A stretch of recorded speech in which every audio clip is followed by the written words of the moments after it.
اعوذ باللہ من الشیطان الرجیم بسم اللہ الرحمن الرحیم۔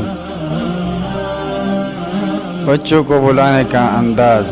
قرآن مجید نے اپنے ماننے والوں کو اس کی بھی تعلیم دی ہے کہ باپ اپنے بچوں کو کن الفاظ سے مخاطب ہو اور اولاد کن الفاظ سے اپنے باپ کو بلائے۔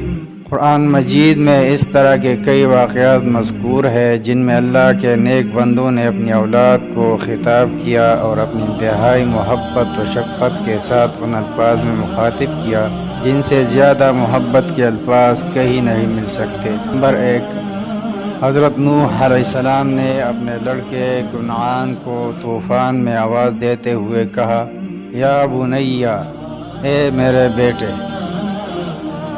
نمبر 2، حضرت ابراہیم علیہ السلام نے اپنے بیٹے حضرت اسماعیل علیہ السلام کو خطاب کرتے ہوئے فرمایا، یا بنیا، اے میرے بچے۔ نمبر 3، حضرت یعقوب علیہ السلام نے اپنے بیٹے حضرت یوسف علیہ السلام کو مخاطب کرتے ہوئے فرمایا، یا بنیا، اے میرے لخت جگر۔ نمبر 4، حضرت لقمان علیہ السلام نے اپنے لڑکے کو نصیحت کرتے ہوئے فرمایا، یا بنیا، اے میرے بیٹے۔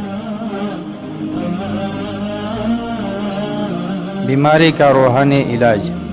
اگر کوئی بچہ جن و شیاطین کی جانب سے تکلیف میں مبتلا ہو تو والدین کو چاہیے کہ وہ جسمانی علاج کے ساتھ ساتھ مندرجہ ذیل صورتیں اور دعائیں پڑھ کر انہیں دم کرے یا کسی سے دم کروائے۔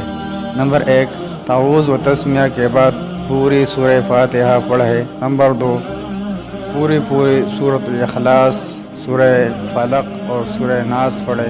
نمبر 3، مریض کے جسم کو دائیں ہاتھ سے چھوتے ہوئے یہ دعا پڑھے، اللہم رب الناس اذہب البأس واشف انت الشافی لا شفاء الا شفاءک شفاء لا یغادر سقما۔ اے انسانوں کے رب، بیماری کو دور کر دے، شفا عطا فرما، کیونکہ تو ہی شفا دینے والا ہے، تیری شفا کے سوا کوئی شفا نہیں ہے، ایسے شفا دے کہ کوئی بیماری باقی نہ چھوڑے۔